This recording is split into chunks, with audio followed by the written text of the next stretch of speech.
Let me ask you a quick question.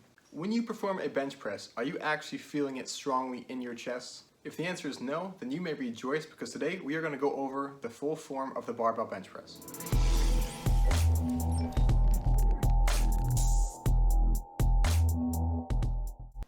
What's going on, guys? It's Tim back at you again to bring you another video, and I see this exercise done all the time, and that exercise is a shoulder loaded bench press. Now, there are a number of things wrong with this exercise in the first place, but the most important one is just the risk that you're putting your shoulders in.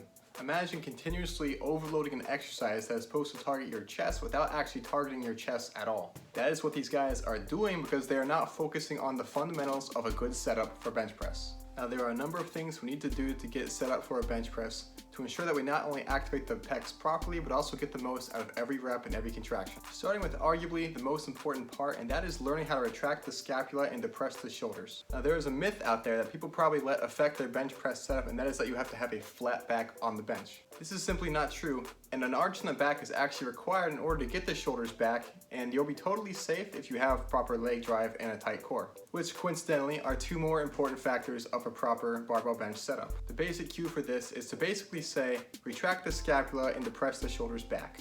However, a more basic way to put it is to just tell the person, puff your chest forward. And in order to puff your chest forward, you have to retract your scapula and you have to depress your shoulders. As you see here, when I perform the bench press, my chest is the furthest muscle forward when I'm doing the pushing motion. And I also keep it that way. I keep my shoulders back, I keep my scapula retracted, and I push forward each time, keeping the chest forward. And as you can see, my chest gets a very nice contraction without my shoulders jumping in. Now, here is what the more common variation of the bench press looks like. Obviously, it's not a real variation that you should do, but it's what is very common in the gym. You'll see my back is completely flat, my chest is down, and therefore my shoulders puff forward when I do the motion. By having more shoulder engagement and less chest engagement, I'm going to be a lot weaker on this motion. I'm putting myself at a lot of risk for injury. Next up, we have foot positioning. Foot positioning contributes to leg drive in the movement. What you want to do is get your legs as close as possible to you underneath the bench, as long as you can keep your feet flat on the ground. If you get them so close that you're just standing on your tiptoes, you're not going to get as much leg drive as if you turned your feet outwards a little bit and kept them flat on the ground. Now, the reason it is important to get leg drive into the movement is because if you maximize engagement in all the muscles throughout the body and really compact your whole body, this is going to increase stability and therefore increase power output during this motion. Now, while this incorrect demonstration may look a little exaggerated, I'm not even joking when I say that I see this kind of form in the gym sometimes. It simply does not make any sense if you think about it fundamentally.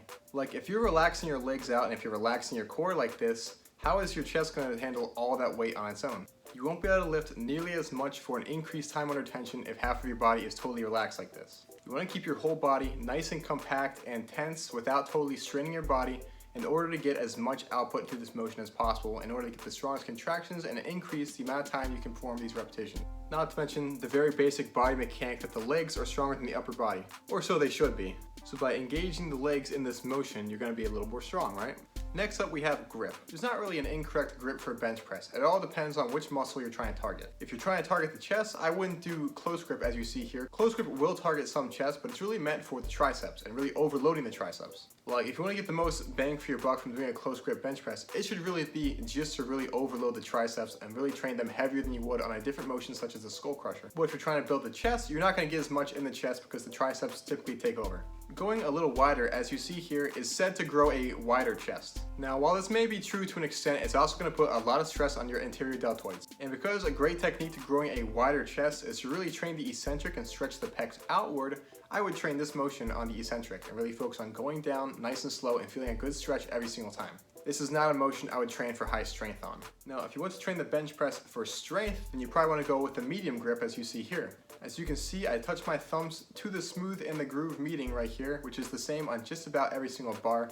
And then I close my hands just about outside shoulder width. And as a little bit of an added bonus tip, you want to grip the bar as tight as you can, especially towards the end of your set. This will engage the forearms a little bit and therefore help you get a couple more reps that you might have not been able to get if you were kind of closing your hands softly. Next up, we want to cover range of motion. Now, for whatever reason, there is a debate of whether or not you should touch the bar to your chest during bench press. Obviously, you know what I'm going to say. The answer is yes, of course, you should touch the bar to your chest every single time. Whatever part of range of motion on any sort of exercise you do that you don't train in, you're going to be weaker in. So always train the full range of motion. This is how you get maximum development from the movement and therefore max results. Now, once you have this full setup, your shoulders are back, your scapula is retracted, your feet are close to you and planted on the ground, and you have your grip set, it shouldn't be that difficult to get the bar all the way down to the chest. Since a lot of people typically feel shoulder pain, if you have your shoulders back and your chest forward, you're going to feel a stretch in the chest instead. Now this leads to the lockout. You do want to fully lock out, but you don't want to lock out your shoulders forward. You want to lock out the chest. So while you do lock your arms fully out, you don't want the shoulders come forward. You keep the chest puffed forward the whole time. And this is going to give you the strongest, most powerful pec contraction. Finishing up, we're going to cover bar path and what your bar path should look like during this motion.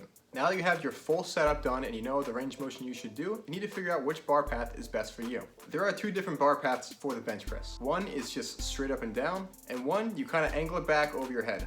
Both are acceptable, but they depend on your goal. If your goal is bodybuilding and high volume, you should be pushing straight up and down. And you want to keep a consistent tempo, say a 1 second concentric and a 2 second eccentric. That means you're going up in 1 second and down in 2 seconds. And if you are training for strength reps, then you should do this more angled bar path as you see here. Now, let me recommend right off the bat that you should always have a spotter when you do this movement, because you're going to bring this bar down to the tallest peak of your chest, which is typically the bottom of your chest. And when you push it back, you're going to angle it back kind of over your eyes a little bit. While this may seem kind of risky and dangerous to the shoulder, your chest stability is actually very high here. However, to avoid going too far, if your repetitions are powerful enough, you want to have a spotter to kind of catch the bar from going back. Overall, as you're pushing back, the bar should come just about above the eyes. With every strength repetition, we want to maximize muscle recruitment, and the angling of the chest muscle fibers actually goes about this way. The muscle fibers don't just travel straight across your chest, as they would benefit the most from doing an up and down version of the barbell bench press that way.